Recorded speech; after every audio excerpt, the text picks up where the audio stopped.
Hi, and welcome to Pride Reading Program's first ever webinar. We are going to be talking about how to teach reading comprehension, a guide for parents and educators that's practical, easy to follow, and really effective. This is our first webinar that we're ever presenting, and we thought we'd choose reading comprehension because it's a big topic. It can be really overwhelming when it comes to figuring out how to teach it effectively to any reader, let alone a struggling reader. So my name is Lauren Sattel. I am the digital marketing coordinator at Pride Reading Program. I'm also a Pride Reading Program tutor. I've been using and loving the Pride Reading Program curriculum for over a year and a half now. I also have my master's in reading instruction, I have my master's in education with an emphasis in reading instruction. I know, big difference, right? And this is a huge passion of mine in my career to help all students become effective, literate, and skilled readers. This webinar is going to be for just about anybody who has managed to find it on YouTube or whatever streaming service you found our webinar on. If you're a parent that's using Pride Reading Program, you're going to love this because it's going to take what you're already doing with Pride Reading Program and that curriculum and give you extras and give you a little insight into why we teach the way we do. And like I said, kind of extras that you can do more with your student just in everyday life. If you are a parent who is just looking for ways that are quick and simple to supplement your child's reading comprehension instruction or to help them gain those skills, this is also great for you. And if you're a teacher who just would look like some fresh ideas for reading comprehension, or if you're maybe looking for a resource to point the parents of your students in the direction of, this is going to be for you too. What we're going to be covering today is activating and using prior knowledge to improve comprehension, literal comprehension and higher order comprehension and the difference between those two, and then how to specifically help struggling readers with comprehension instruction. So the goal here for me is for you to walk away from this webinar with an understanding of what goes into reading comprehension and how to help strengthen those skills. So first up, we're going to talk about reading comprehension and how educators talk about it, sort of the framework. So what is reading comprehension? How do educators approach it? Even if you're an educator, might not be 100% sure on this one. It can be a little bit overwhelming, the reading comprehension sort of responsibility when you're a teacher. I remember when I was in grad school and learning about reading comprehension, it felt really overwhelming. There wasn't a lot of practical advice in the readings that we were given, especially for struggling readers. So when we were putting together this webinar, I really kept that in mind, that I want us to have basics like a consistent group definition of reading comprehension that we're working from and have it not be full of teacherese or teacher jargon. So without further ado, here is a definition I love from a great website called Reading Rockets.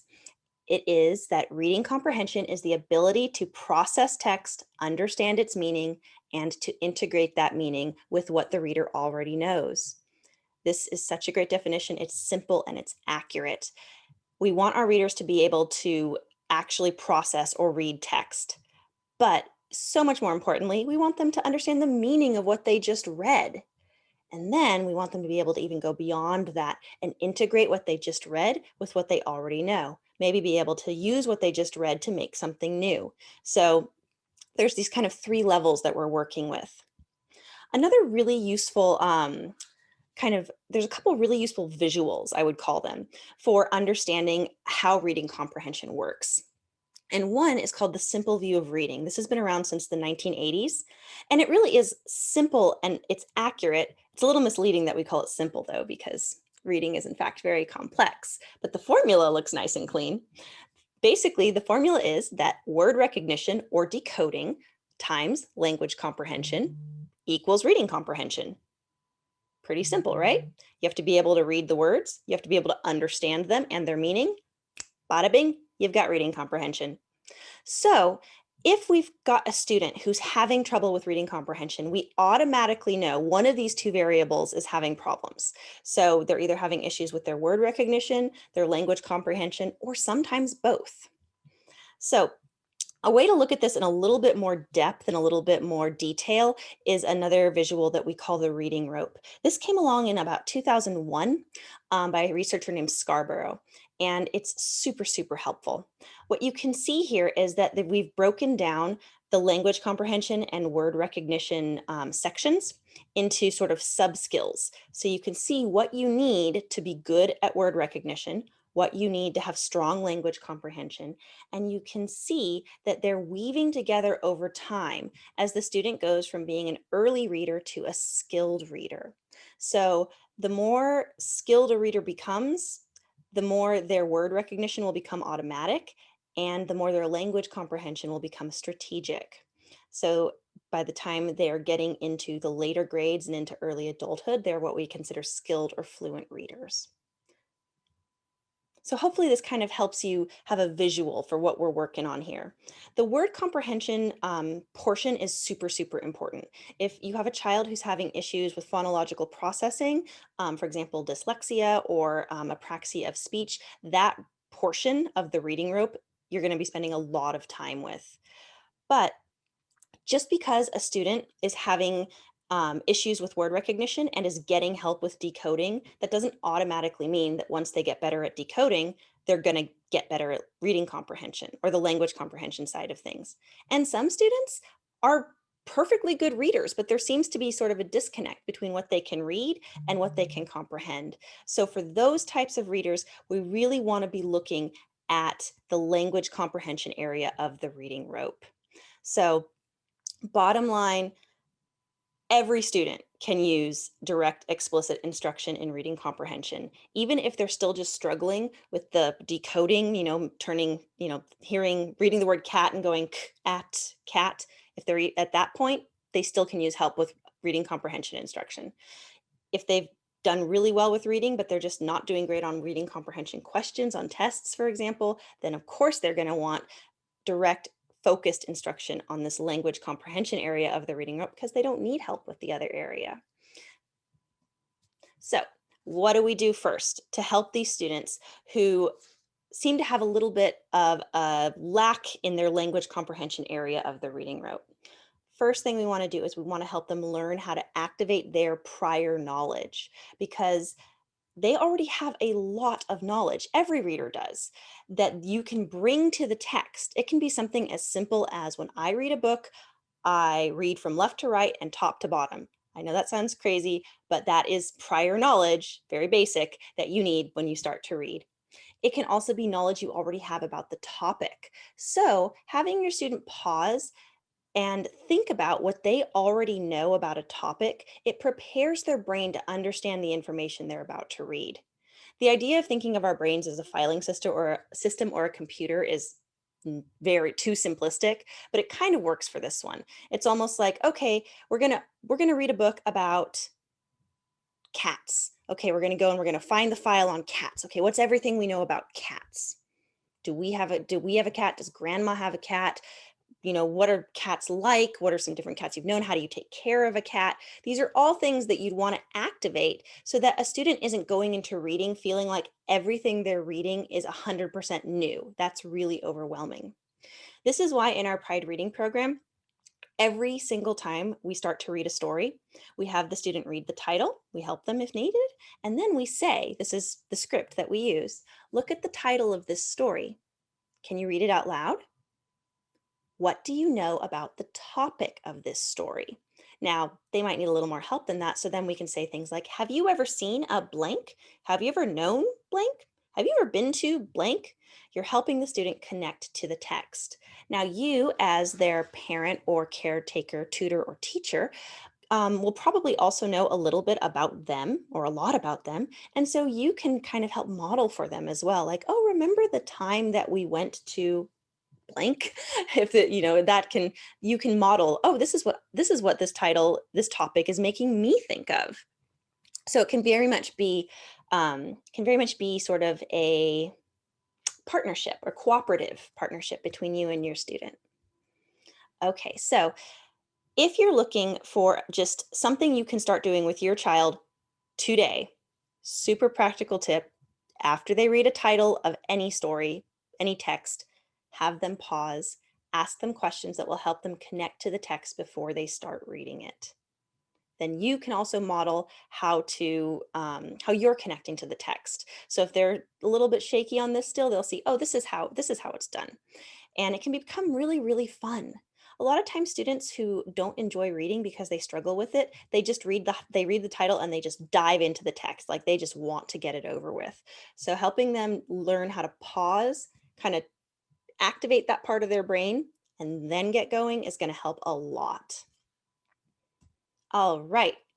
Next, we're going to head into an area of the language comprehension part of the reading rope that is really important to understand, and that is not all comprehension is created equal. There are levels of comprehension. Some types of comprehension are harder than others. So the two main types we talk about are literal comprehension, and then the second type is higher order comprehension. And you can probably figure out which one is more advanced. So we'll start talking about literal comprehension first, because when we're doing intervention as teachers, reading specialists, we always start with literal comprehension intervention, and then we move up to higher order comprehension because we want to make sure that all of those literal comprehension strategies are chugging along smoothly before we jump to something harder. However, if you're a parent at home with your child, you can actually practice higher order comprehension skills outside of the reading act. And that's really beneficial to your child, not only for reading, but for just life skills in general. And I'll kind of talk about that in a little while. So for now, literal comprehension.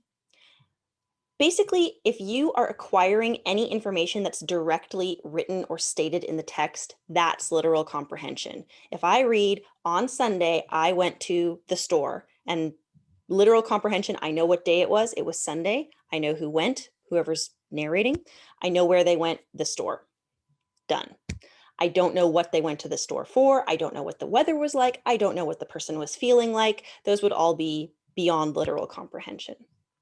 So you can help your student start to really figure out what important details they should be paying attention to in order to get good literal comprehension by asking them the classic W questions. So here's some examples. Who's the main character? Or what's the main character's name, you could say. You could ask, what's the big problem in the story? When is the story taking place? Where is the story happening? Now you'll notice I kind of left off the last W, the why, because why questions, they're great. You just have to be really careful that they don't accidentally slip into higher order comprehension. If you're asking a question like, well, why do you think he did that? Or, um, why do you think he's feeling this way? That slips into higher order comprehension really quickly. So if you're asking why questions, you want to make sure it can be directly answered in the text. So, if there's a sentence that says, on Sunday, I went to the store because I was out of groceries. Asking why did this person go to the store? That's a literal question because it's been directly stated in the text. Okay, so within that sort of area of literal comprehension, there are some sub-skills that we've written a lot about on our website at pridereadingprogram.com. And you can see the little image for what that particular article looks like. Again, if you want to go and check these articles out that we've already published regarding reading comprehension, you can click the PDF link in the description in the description box below, and then you'll be able to find a PDF that's got clickable links for all of this. I've even put in any references that I've added in. So if you want to go and read the whole Reading Rockets article on reading comprehension, you can do that. So back to our reading comprehension. So within this literal comprehension sort of skill is the sub-skill of sequencing. Being able to break a text into beginning, middle, and end is what we mean when we say sequencing. You're putting it in the correct sequence. So this is a really fun skill to teach, in my opinion. You can start teaching it with preschoolers, and it's a really important skill to continue teaching throughout a person's entire education, because they need to know how to not only order a text, but then eventually pull out the most important parts and put them in an order that makes sense. So the sooner you can start helping them understand that stories have sequence, the better their reading comprehension, or the more their reading comprehension will benefit from it. So include sequencing words throughout the day, just talking about your schedule. First, we're going to go to the store. Then we're going to go to gymnastics class. After gymnastics, we're going to come home and have dinner. And then it'll be time to get ready for bed. And of course, last thing we'll do is read our bedtime story, something like that. So just incorporating the use of those words. Another really practical tip, again, you can kind of start doing this today without any preparation as soon as you're done listening or watching this webinar, is get in the habit of, after you've finished reading any text with your student, whether you read it to them or they read it to you, take a few minutes and just discuss, okay, what happened first? What happened next? What happened then? What happened last? We do this after reading every single story in our Pride curriculum. We have a little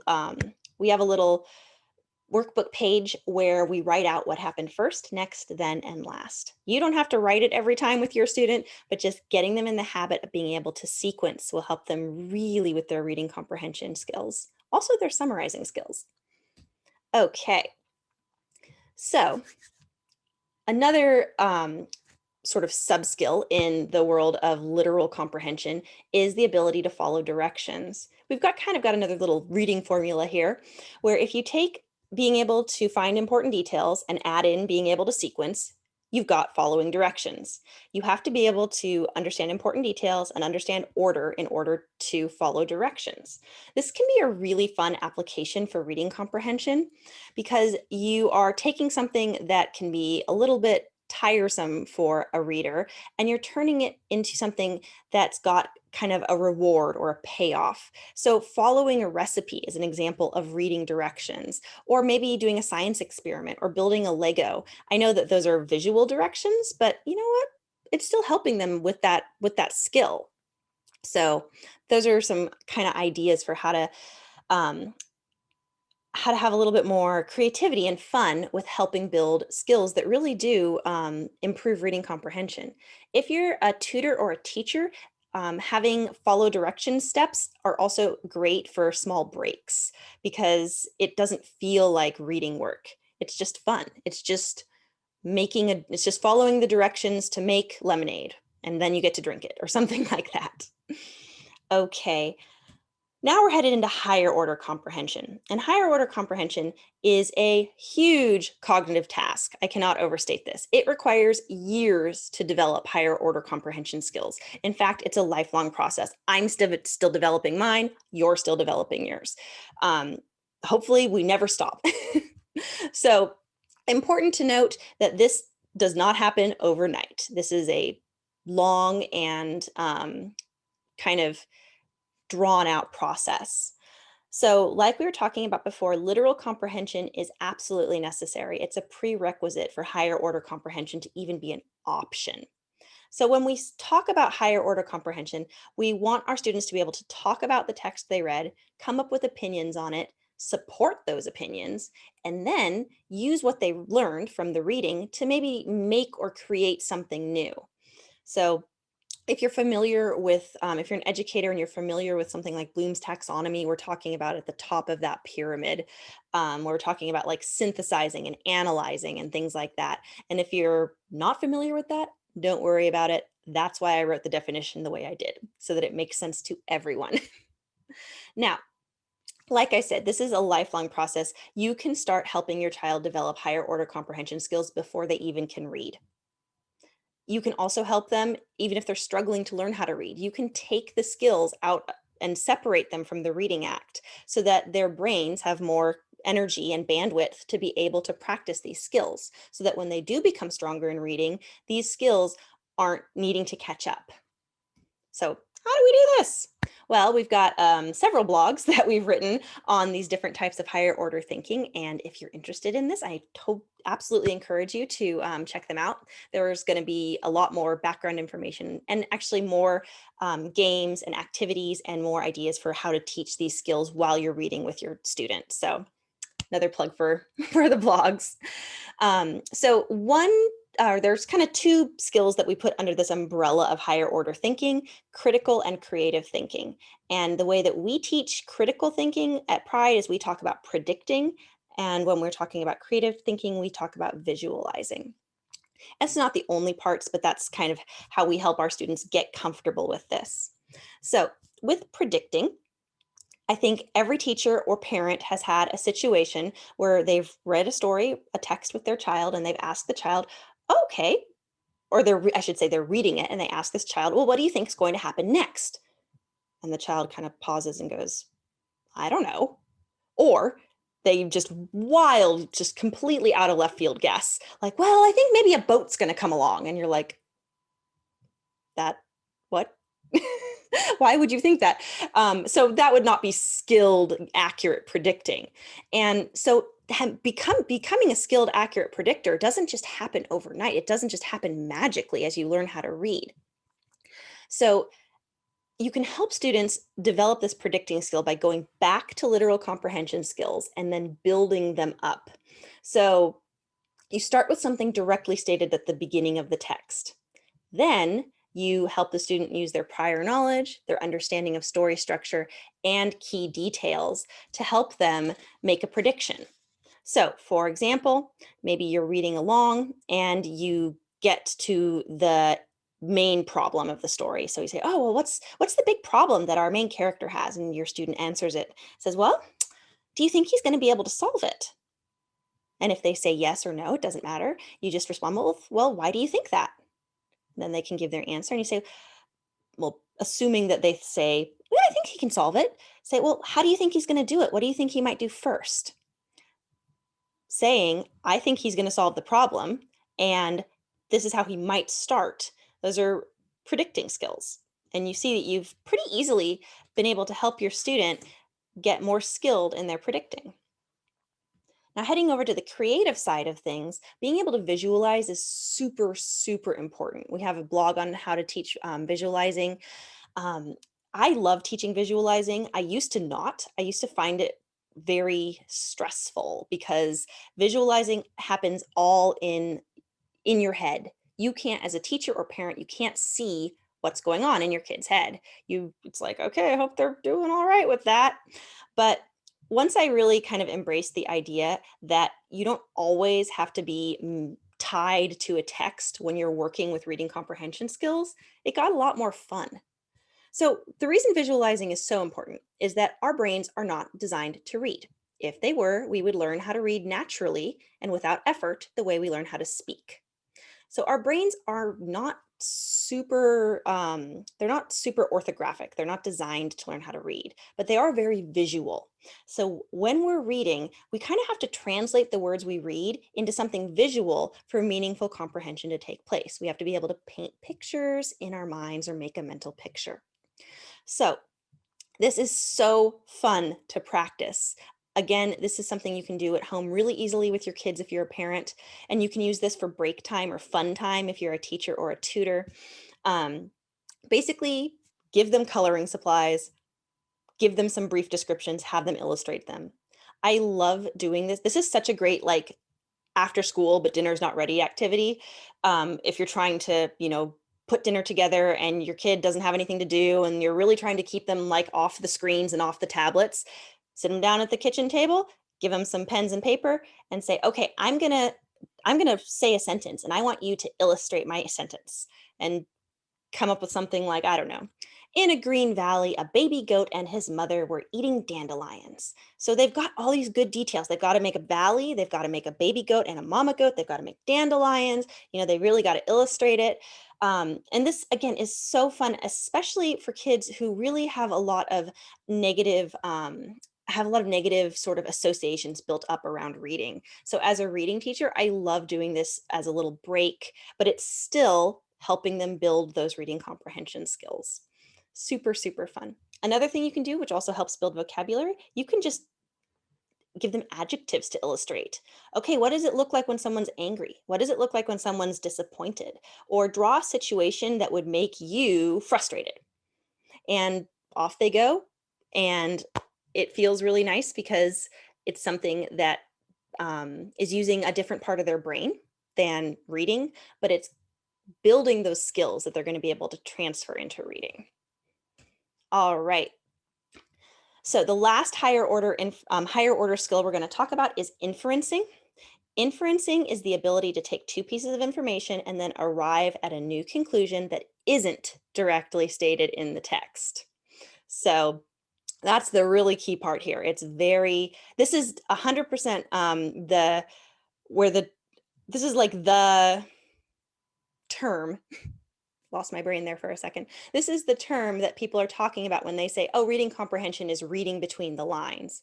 In fact, there's a lot more to reading comprehension, now you know, but inferencing is that read between the lines part. So the moral of the story, if it's not stated, themes in a story, character motivation, those are all examples of inferencing.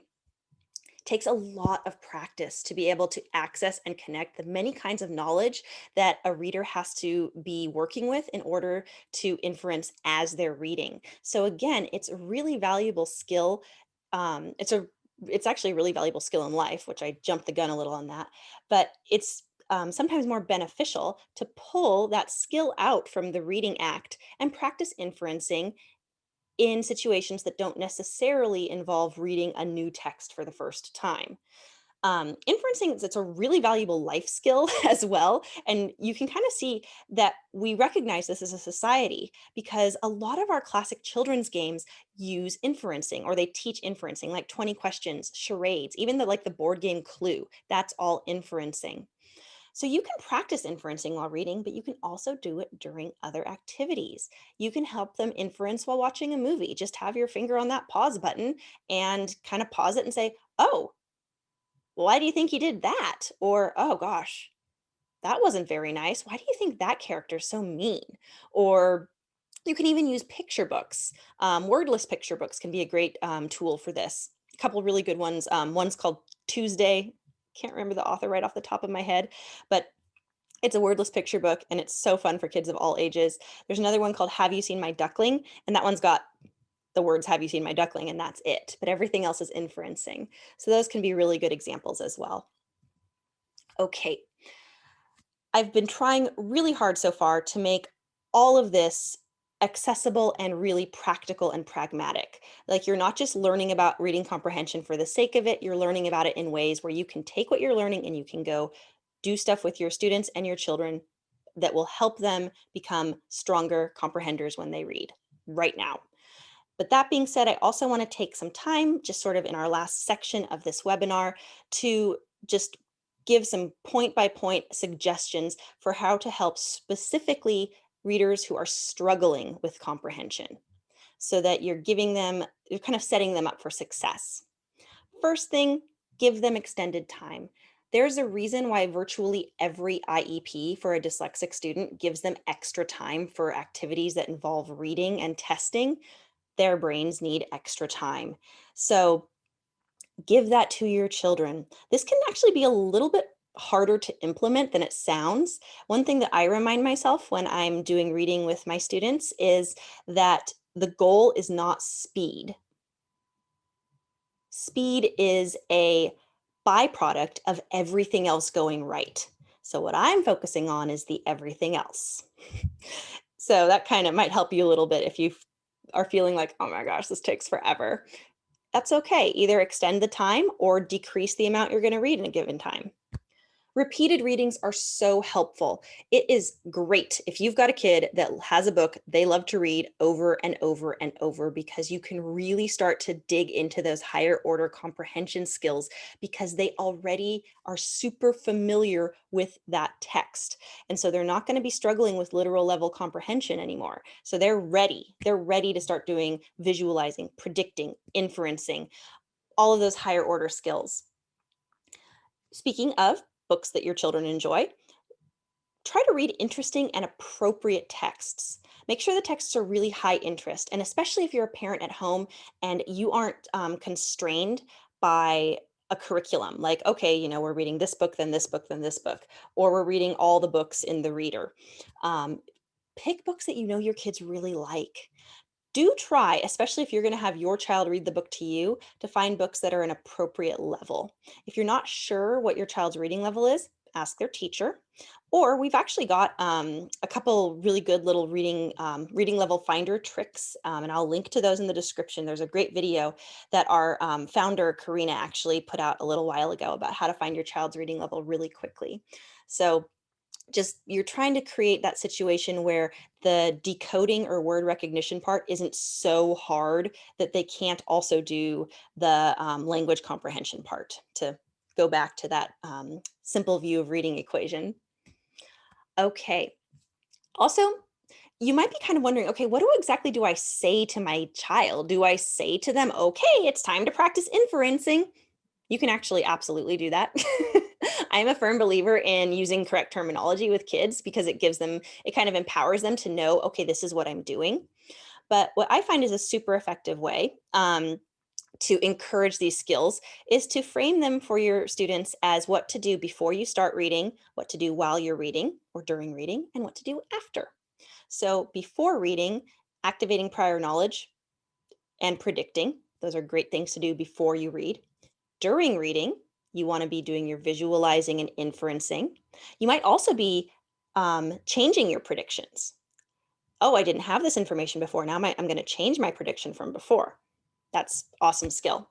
After reading, you can definitely incorporate other higher order comprehension skills, but just sequencing. Again, when you're done with reading, okay, let's talk about what happened first, next, then, and last. Just really helping them get really strong at that. All right. Also, feel free to read to your child, especially if you're a parent. Reading to your child, even if you're concerned with how it's going with them learning how to read, don't just always make them read to you. Read to them. Make it really enjoyable. Again, you're freeing up space in their brain. You're freeing up their mental energy to not be so much on the word recognition part of things, and then they can kind of practice their language comprehension. Another great way to do this is with audiobooks. Also a great option to give them the audiobook to listen to. I say audiobooks, but you know, at least I stopped saying books on tape. But the books that you can download or you can listen to through Audible, sometimes you can find them on YouTube. And then you can even give them a copy of the book so they're listening and reading along at the same time. Any other media works too. We already talked about how you can practice inferencing with movies. You can practice predicting with movies too. You can practice sequencing with movies. You can practice any of these with a lot of different kind of media. So again, you get to help them focus on the skill as opposed to being overly focused on the word recognition part. Also, use real life situations. I really hope I've convinced you that there's a big overlap between the skills that help your child become a good comprehender when they're reading, and just skills that help them in real life. Being able to predict, being able to infer, to read between the lines, being able to get things kind of in order in your mind, those are all super helpful as you're growing up and growing into adulthood. So use those real life situations to help them with that. Like, oh, we're going to go to soccer practice today. What do you think is going to happen? That would be an example of using predicting. All right. So I hope that you're kind of feeling at this point really empowered to pick and choose a few tips to try right now. Some of these might be a little more involved than others, but I tried to really point out, here's some things you can just do tonight with your kids while you're reading before bedtime. But if you feel like you'd like a little more structured guidance with helping your child with reading comprehension, we actually do have a reading comprehension level with Pride Reading Program. It's one of the lesser known levels. What we're known for is what I would kind of call our structured literacy phonics based programs, which we've got 5 levels of those. And we've got the yellow, the orange, the red, the blue, and the purple book. Actually, purple then blue. And those are also actually have reading comprehension instruction built right in. They're baked into the curriculum. But if you'd like to do a little more with your student, and as long as they're in the 4th or 5th level, so the purple or blue book, they can do the reading comprehension book. We have a lot of students who are actually very good readers, but it just seems like they don't quite do as well with the reading comprehension aspect as they could. And they go through this book and they are they can just do so much more with what they've read. They do better on their reading comprehension tests. They can write about their books better. They can speak to the books better. We still use the Orton-Gillingham approach, which is part of why it works so well, but it does look, it is different looking than our phonics curriculum, our structured literacy phonics curriculum. You still get the same teacher guide that's online, you still get the same support. We are going to create a coupon code for this, so I will link that, well, not link that, I'll put that in the description below. So you'll be able to use that too if you decide that you do want to order the reading comprehension program through us to get just kind of, like I said, it's more structured guidance. You can, do this a few times a week, 30, 40 minutes a day, and you'll still be helping your child become just really strong in those comprehension skills. I really love teaching this with my students, with my older students. One of the things I really love about it is that it comes with W question cards. So there's a little card with who, what, when, where, why. And I love these because it gives my students something to physically hold on to while they're thinking about these questions. And that's so nice for that multisensory experience. I also really love that we break every unit into talking about sequencing, predicting, visualizing, and inferencing, and then putting it all together. So we get to do some really fun stuff, like in the sequencing step, just getting a series of pictures and putting them in the right order. So it's just kind of fun, and it is really enjoyable to teach, and it's enjoyable to read. The stories are very sweet too. The first one's about baking cookies. I should say sweet's not quite the word. They're engaging and they're high interest. What kid doesn't like cookies, right? So I really enjoy the curriculum. If you're interested in learning more about it, please feel free to give us a call directly or email us, because we are happy to talk with you more about it. You can also just check out the description on our website. All right, that is going to do it for today. I hope you've really gotten, like I said, just some empowering information out of this webinar that kind of breaks down the really big, kind of mysterious and overwhelming skill of reading comprehension into little bite-sized doable pieces. Kind of takes the mystery, pulls the veil back of why it can be so difficult for some students to really get good at reading comprehension. It's because there's a ton of different stuff going on when you're trying to understand and comprehend a text. So, like I said, I really hope that you got some good ideas for practical tips and sort of activities that you can implement right now with your kids. I hope that you are considering, if you really feel like it would help your child, I hope that you consider looking into using the reading comprehension workbook with your own student or child. Thanks very much, and I hope to see you here again soon.